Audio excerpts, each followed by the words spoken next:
O nosso Guilherme, que é discípulo do Garrafa, É um monstrinho, já conseguiu portanto. uma segunda entrevista aqui, a Regiane de Paula, coordenadora do Plano de Imunização do Estado de São Paulo. Regiane, bom dia, é um prazer falar contigo e a gente quer saber como é que está a situação das vacinas, né? Porque o problema não é vacina em São Paulo nem no Brasil, o problema é vacina no mundo. É que você vai arrumar 8 bilhões de doses no mundo. E, na verdade mesmo, nós temos duas vacinas. Uma é do Butantan e a outra da Fiocruz. O Butantan, que apresentou mais vacinas, quase de 80%. A Fiocruz, que começa a receber agora a AstraZeneca em doses razoáveis, mas a Pfizer é lenda, né? Recebeu 1 milhão de doses até agora. Bom dia, Regiane. É um prazer falar contigo. Bom dia, Datena. O prazer é meu. Muito bom falar com vocês, falar com todos os teus ouvintes. Estou muito contente por isso. Realmente a gente tem um grande desafio, né? O nosso desafio é vacinar todos os brasileiros elegíveis para serem vacinados e o Brasil chegou um pouco depois. Hoje nós conseguimos, de uma forma, falando pelo estado de São Paulo, com as duas vacinas. 8 de cada 10 vacinas é a vacina do Butantan e a Fiocruz também agora com um volume maior de vacinas entregando ao Ministério da Saúde, tentar, de alguma maneira, avançar no programa de imunização. Então, todos nós, brasileiros, precisamos de vacina o quanto antes. Mas essa é uma gestão do Ministério da Saúde e nós vamos trabalhando de acordo com essa gestão, tentando maximizar ao máximo e fazer o possível para que a gente tenha, de fato, mais vacina no braço dos brasileiros. Pelo menos 7 capitais brasileiras apresentam a falta da Coronavac. Aqui em São Paulo, qual é a situação do estado de São Paulo em relação às cidades aqui do estado de São Paulo? E depois eu vou fazer uma colocação sobre a AstraZeneca, que é importante a gente fazer. Então vamos lá, Datena. No estado de São Paulo, a gente tem uma situação que, pelo Programa Estadual de Imunização, a cada dose enviada, quando eu abro um público-alvo, então eu vou abrir agora o público de 60, 61 e 62. Eu tenho 1.400.000 pessoas a receber essa primeira dose da vacina. Eu envio e faço a grade para enviar a segunda dose para também 1.400.000 pessoas para receberem, completarem o seu esquema vacinal, que é muito importante. O que acaba acontecendo é que alguns municípios ou antecipam ou abrem outras faixas etárias e, com isso, no momento importante, deixam de ter T2, se é para 28 dias, falando da vacina do Butantan, e se é para 12 semanas, falando para a vacina da Fiocruz. Então, quando a gente faz e manda um documento dizendo qual é, de fato, o público-alvo a ser vacinado, é muito importante que os municípios entendam que a gente está trabalhando com muito rigor, de uma forma quase que cirúrgica, para que a gente possa ter vacinas e não haver falta, porque a população aguarda a completar o seu esquema vacinal. Olha, eu não imaginava isso. Se aplica um determinado número de vacinas, uma faixa etária, e guarda o mesmo número de vacinas para você aplicar nessa mesma faixa etária, porque garante a segunda dose. Agora, tem cara que para fazer médio ou alguma coisa aplica tudo de uma vez. E aí não há plano que resista. É isso? É mais ou menos isso ou não? É isso, exatamente isso. Veja, o Ministério da Saúde, ele deu uma orientação e desde o início o Programa Estadual de Imunização guarda principalmente a Coronavac, porque ele mandava D1 e D2, primeira dose e segunda dose. Então nós, de uma forma estratégica, olhando de 21 a 28 dias e que a melhor aplicação seria no 28º dia, e nós temos toda uma distribuição e logística para abastecer 645 municípios, somos muito rigorosos em relação à vacina do Butantan, porque o prazo de vacinação da segunda dose é de até 28 dias. No caso da AstraZeneca, o Ministério da Saúde sempre mandou D1 e no prazo de até 12 semanas enviando D2. Então, o Estado sempre foi muito criterioso com isso. Se algum município antecipou a faixa etária, se algum município não seguiu aquilo que está preconizado pelo Programa Estadual de Imunização, nesse momento ele pode ter a falta da vacina da Coronavac para D2, mas não foi orientação do Programa Estadual de Imunização. Olha, deixa eu fazer aqui uma colocação da AstraZeneca, que é a vacina de Oxford, né? Mais conhecida hoje como AstraZeneca, que é a da Fiocruz. Tem a do Butantan, que é a Coronavac, e tem a AstraZeneca, né, que é a de Oxford. O meu lote, para a minha idade, foi da AstraZeneca. Pelas notícias divulgadas no Brasil e no mundo, né, com essa história de trombose, de coágulo, os caras, não, eu quero tomar a vacina da Pfizer. Não, eu quero tomar a Coronavac. Não tem essa, cara, porque não tem vacina. E a chance de você pegar a doença é 1 em 100, né, sem vacinar. Se você não conseguir vacinar, é 1 em 100. A chance de você ter um coágulo é de 1 em 100 mil. Então é uma questão matemática, pô. Você tem que tomar a vacina que tiver à disposição. Se ela foi aprovada pela Anvisa, você não vai tomar a vacina de fundo de quintal. É claro, ninguém sabe de onde veio nem que é. Mas foi aprovada pela Anvisa, toma. Eu não vou dizer para você que eu não tive efeito colateral. Eu tive bastante efeito colateral. Mas passou, eu tô aqui vivão. Se eu vou morrer, sei lá. Possível que eu morra atropelado, mas não de vacina. Eu não passei bem, não. Claro que não. Porque tem o seguinte, cara. Todo remédio que você toma, tá lá uma bula. Que você lê um pedaço da bula, você não toma remédio coisa nenhuma. Até remédio que você acha que não provoca nada, vai lá, olha, pode causar trombose, AVC.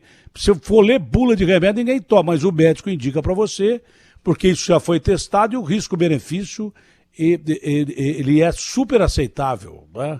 É acima dos padrões até razoáveis. Então você toma um remédio para não morrer da doença que você tem. Remédio de diabetes tem um monte de efeito colateral. Ou vamos citar o glifage que eu tomo. Como qualquer remédio tem efeito colateral. Mas se eu não tomar o raio do remédio, eu morro. Provavelmente eu morro. A insulina é uma coisa que é produzida pelo corpo, não sei. A sintética também deve produzir algum efeito colateral. Eu tomo 80 unidades de insulina sintética há muito tempo. Bem, faz porque me protege de eu ter um AVC, um infarto, mas não é uma coisa que é produzida pelo corpo. Então, algum raio de efeito colateral tem que ter.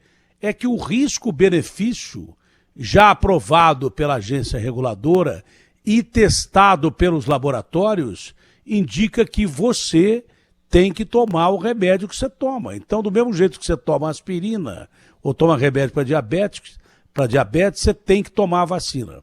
E esse negócio de ficar escolhendo vacina, é capaz de sobrar uma vacina com a gente precisando e faltar outra. Então não tem que escolher vacina. Tomou, está lá aprovado, vai e toma a vacina que você tem que tomar. Tem muita gente esperando para tomar. Tem que ficar de olho, porque tem muita gente esperando para tomar essa vacina da Pfizer. Eu não sei quantas vacinas da Pfizer vêm para São Paulo, a senhora sabe?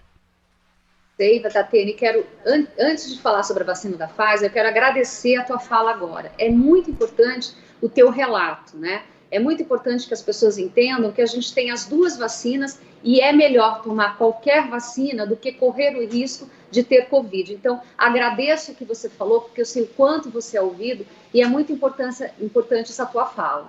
É exatamente isso. Precisamos vacinar. Não importa se é com a vacina do Butantan, a vacina do Butantan ou com a vacina da Pfizer. Isso não é problema. Precisamos vacinar. Não tomar a vacina é que é um grande risco. Então, agradeço essa tua fala.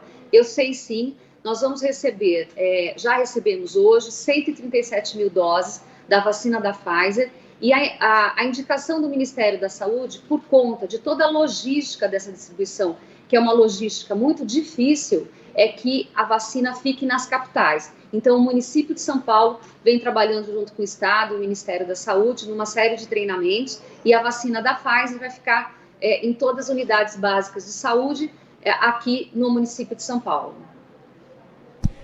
Não é um grande quantitativo, né? Não, mas é por isso que vai ter que ter uma fiscalização enorme em cima dessa vacina da Pfizer. Que venderam a ideia para todo mundo, do mesmo jeito que a AstraZeneca provoca realmente coágulos. Provoca, mas é muito pouco que provoca. Um evento muito raro, né, Datena? Como você mesmo disse, é um evento muito raro. É tão raro que eu tenho 6 stents. Se eu tiver coágulo, eu vou para o espaço sideral. Eu tenho 6 stents. Eu tenho diabetes altíssimo. Eu não sou do grupo de risco, eu sou o próprio risco. Fui lá e tomei a vacina. E estou aqui. Entendeu? Agora, do mesmo jeito que venderam a ideia do coágulo, vendem a ideia de que a vacina da Pfizer é a melhor do planeta. Sei lá se é ou não, eu não sou cientista, nem quero saber. Mas isso é tão prejudicial quanto vender que a vacina AstraZeneca pode matar você de coágulo. Porque todo mundo vai correr atrás dessa vacina da Pfizer. Como tem pouco, é bom ter uma fiscalização mas muito grande em cima da vacina da Pfizer. Eu tenho a certeza que a senhora já está atenta para isso, que vai ter muito espertalhão que vai querer tomar essa vacina de forma, eu vou dizer assim, oficial, entendeu? É o jeitinho brasileiro de tomar. Eu nunca ouvi tanta gente falar de conseguir tomar xepa como eu estou ouvindo falar agora. Primeiro, que eu sou do grupo de risco, do pior grupo de risco que tem, eu estou em todas as comorbidades quase, eu tenho imunidade baixa porque eu não tenho baço, que é um órgão que faz parte do sistema imunológico, eu tenho 6 estentes, tenho diabetes, eu tenho raio que o parto de tanta doença que eu tenho. Eu jamais furaria a fila para tomar qualquer vacina. O que me ofereceram, inclusive, para, olha, você não quer, eu vou fingir que eu não estou ouvindo. Mas o que eu estou ouvindo de gente, eu levei uma sorte que eu tomei a xepa lá no posto de vacinação tal e tal. Eu nunca vi tanta xepa na minha vida. Nunca vi. E às vezes a pessoa que está precisando desesperadamente da xepa não é chamado para tomar a vacina porque um parente de alguém que trabalha no setor de imunização, eu tenho a impressão que tem que aumentar a fiscalização da aplicação dessas vacinas. Isso eu não estou afirmando, eu estou dizendo o que eu ouvi. Se eu ouvi, a senhora deve estar sabendo disso mais do que eu. Se eu ouvi, porque eu nunca vi tanta gente, parece aquele João Alves, que ganhou 20 vezes da loteria, já morreu, deve estar no inferno aquele cara. É impossível o cara ganhar 20 vezes da loteria, o cara fala assim, foi Deus que me ajudou. Olha, é impossível ter tanta gente de sorte em São Paulo e no Brasil que consegue a xepa assim de uma hora para outra. Olha, eu estava passando pelo posto, gritaram lá, quer tomar xepa? Eu não acredito nisso. Eu tenho a impressão que a fiscalização, à medida que as vacinas estão faltando, e vai faltar, são 8 milhões de pessoas, tomara que a gente consiga produzir mais ou trazer mais vacinas para o Brasil, tomara, mas por enquanto a situação é de falta de vacina, não é no Brasil, é no mundo inteiro. Tomar xepa de sacanagem é uma sacanagem para quem precisa de mais. Então não pode, isso aí a fiscalização tem que ser rígida, desde a vacina da Pfizer a qualquer outra vacina que está sobrando. Toda hora eu ouço um cara falar, eu tomei a xepa. Você vai ver, o cara tem 40 anos e salta com vara a 8 metros de altura e é um baita de um atleta e não precisava tomar xepa coisa nenhuma. Essa fiscalização realmente está sendo redobrada, doutor, ou não? Então, quem vacina, de fato, são os municípios. Então, a gente tem feito conversa com todos os municípios, no sentido de que até a própria xepa, ela tenha critérios e tenha um protocolo para ser feito. Então, como você tem uma unidade básica num determinado território e você está dentro de uma faixa etária, que você possa chamar as pessoas com comorbidades, que estão dentro dessa unidade básica, que fazem já a sua consulta lá e tem seu cadastro na unidade básica de saúde, que eles possam ser chamados. Então, mais uma vez, a tua fala, Datena, é muito importante para conscientizar as pessoas. A gente precisa muito desse momento que as pessoas olhem para o coletivo e não para o individual. A gente está falando de uma doença, uma pandemia, é uma questão de coletividade, então é muito importante. Por isso eu quero agradecer mais uma vez a tua fala, porque demonstra o quanto a coletividade é importante. Eu não posso estar eu em primeiro lugar, e sim olhar para o todo, porque eu posso estar imunizado dentro da minha faixa etária, e mesmo assim preciso seguir com todos os protocolos sanitários necessários, porque senão eu posso, mesmo estando vacinado com 2 doses, se a pessoa do meu lado não tiver, e aí vem o Dia das Mães agora, né, Datena, que vale muito a pena a gente falar, por mais que a gente tenha a vontade de estar junto, é muito importante que a gente saiba que se a gente não tomou a vacina, se a gente tiver esses contatos familiares de muita gente se reunindo, corre o risco de uma transmissão. Então vamos olhar com muito cuidado, a gente pode mais uma vez ainda manter um certo distanciamento social, esse é o momento para a gente pensar no coletivo, e essa coletividade passa por tudo isso que você acabou de falar, por isso eu quero te agradecer. Olha, eu falei da vacina Pfizer, já começo a ver as perguntas, né? Quinta-feira começa para 60, 61 e 62. Essas pessoas já vão ter dose da vacina Pfizer ou ainda não? Vão, a gente está distribuindo a vacina da Pfizer, a Fiocruz, para 645 municípios, para que todos possam tomar a vacina. Eu tenho na rede um pouco de Coronavac também, porque para 64 anos a gente também utilizou a Coronavac, dizendo para você mais uma vez que o Programa Estadual de Imunização trabalha de forma cirúrgica e tem trabalhado muito próximo aos municípios para que a gente possa ter juntos um programa estadual de imunização aqui, olhando para a população que mais precisa nesse momento tomar vacina, que é essa população até 60 anos que tem mais comorbidades. Corre risco de interrupção do cronograma de vacinação aqui em São Paulo? Até agora não. Não corre risco, Datena. A gente tem trabalhado com logística, com planejamento, a gente tem trabalhado com uma distribuição muito próxima aos municípios. Então, o Estado de São Paulo, se algum município está faltando, esse município precisa olhar o porquê isso está faltando. Mas o Programa Estadual de Imunização tem sido muito criterioso. Nós temos trabalhado com uma equipe de poucas pessoas, mas essas pessoas nós temos inclusive uma plataforma, que é a plataforma Vacivida, que é do Estado de São Paulo, que tem o registro nominal, que é uma das condições que a Anvisa solicitou quando aprovou de forma emergencial as duas vacinas. Então, a gente tem uma plataforma junto com a Prodesp, nós trabalhamos com monitoramento, relatórios, a gente tem um BI aí, uma forma de estar olhando o tempo todo, todos os dias, para o que está acontecendo no Estado de São Paulo. E se há falta, há porque em algum momento o município tomou uma atitude, teve um distanciamento daquilo que foi colocado pelo Programa Estadual de Imunização. Estão dizendo que o ministro da Saúde falou, e se ele falou uma bobagem, porque ele quebra o plano de vacinação, que o cara pode tomar a segunda dose fora do tempo necessário. Se ele falou isso, ele, como ministro da Saúde, devia ficar quieto, porque ele prestou um desserviço ao sistema de imunização. Eu estou errado ou não? O que acontece, Datena, é que algumas capitais, por terem utilizado D2 como D1, nesse momento, elas não têm no prazo de 21 dias, porque geralmente, na bula da vacina, principalmente da vacina do Butantan, a Coronavac, está que você tem que tomar a segunda dose entre 14 e 28 dias. Muitos estados colocaram em 21 dias, e até 28 dias essa vacinação pode ser feita. Se eu perder esse prazo de 28 dias, eu devo imediatamente, a partir do momento que eu tenho a vacina, completar o esquema vacinal. Não há estudos que demonstram, mas a gente imagina que não há uma perda de segmento. Então, a gente tem que fazer isso sim. A pessoa só não pode ficar sem tomar a segunda dose. É muito importante que as pessoas que não voltaram à unidade básica de saúde voltem e façam a sua segunda dose para completarem seu esquema vacinal. Olha, nesse momento em que a gente fala num alerta do UOL, a Índia acaba de passar o México como o terceiro país em número de mortos, né? Os Estados Unidos em primeiro, a gente em segundo e a Índia em terceiro lugar, e vai passar a gente rapidamente, porque tem 1 bilhão e 300 milhões e 400 milhões de cidadãos da Índia. Então deve ultrapassar a gente, matematicamente falando. A gente continua em segundo lugar com 400 mil mortos, que é uma tragédia, né? É terrível.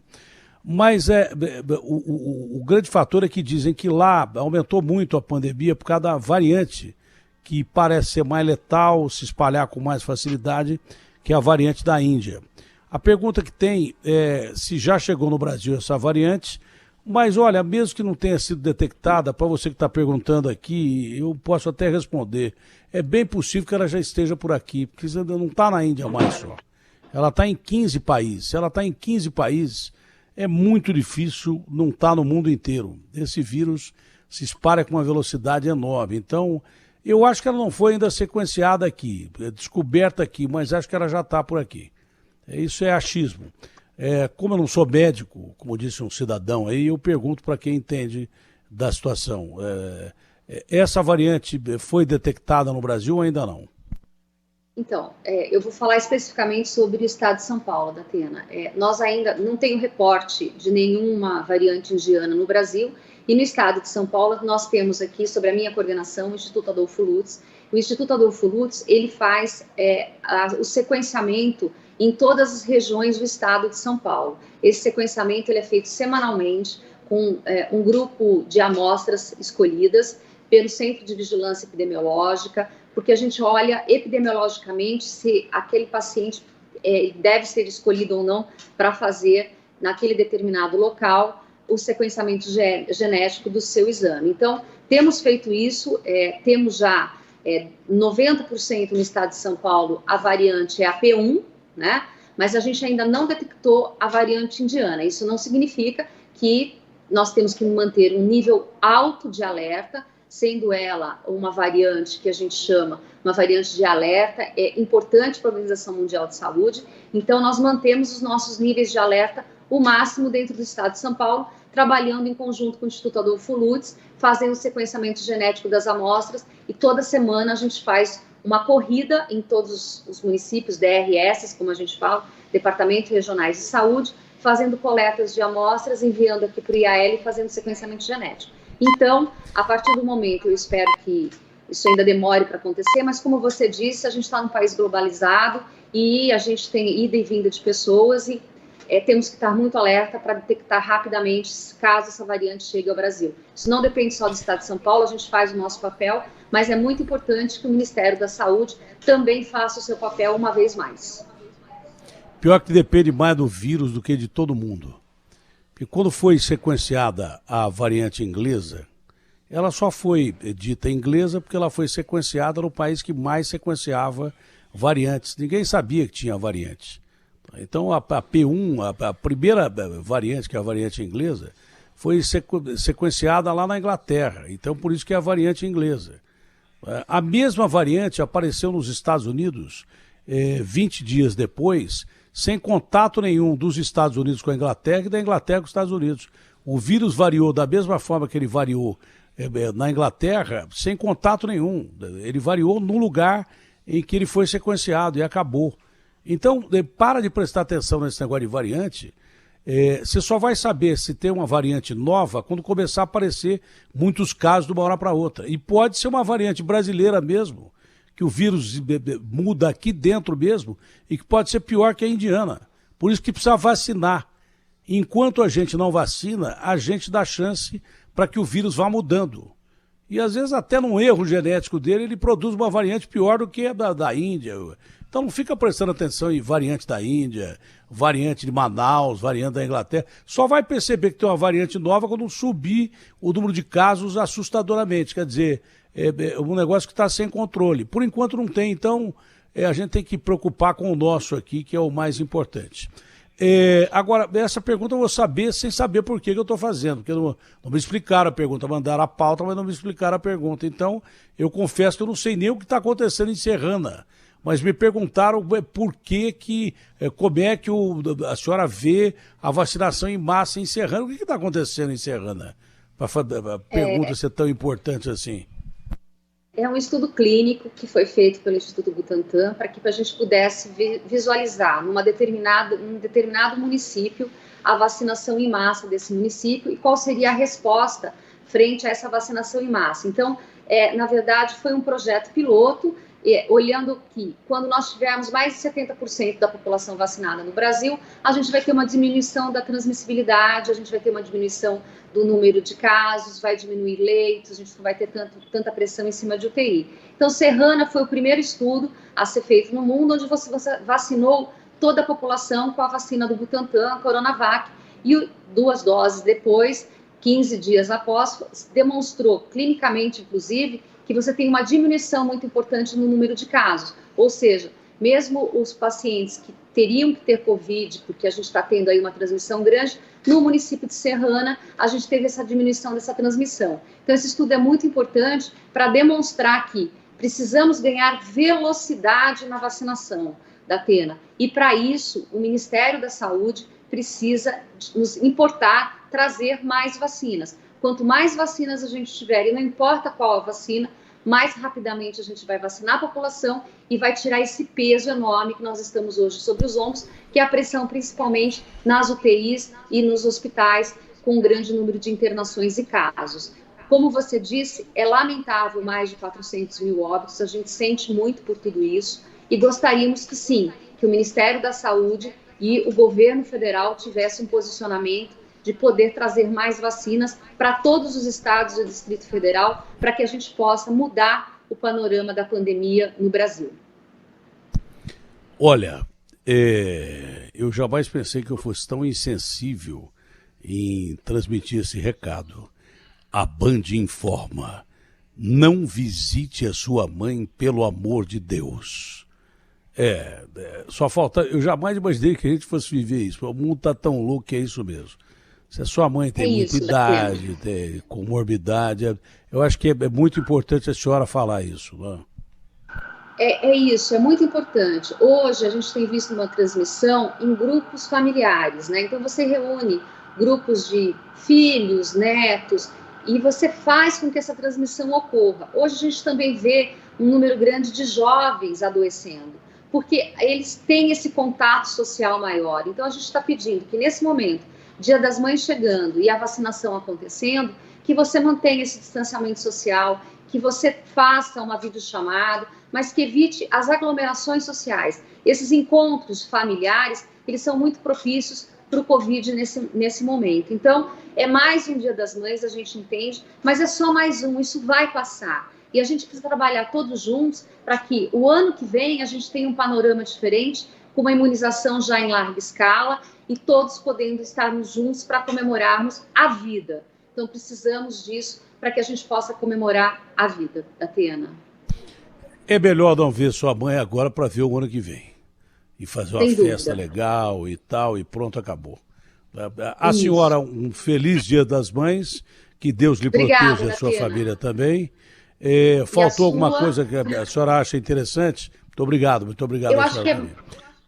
Eu acho que é muito importante, Datena, a gente manter sempre o que a gente vem falando. A gente precisa vacinar, estamos vacinando, mas distanciamento social, uso correto de máscara, uso de álcool gel e lavagem das mãos hoje é fundamental. Então precisamos continuar vacinando, mas ter todos esses critérios em voga para que a gente possa aí ter um momento propício e isso vai passar, mas se todos nós colaborarmos.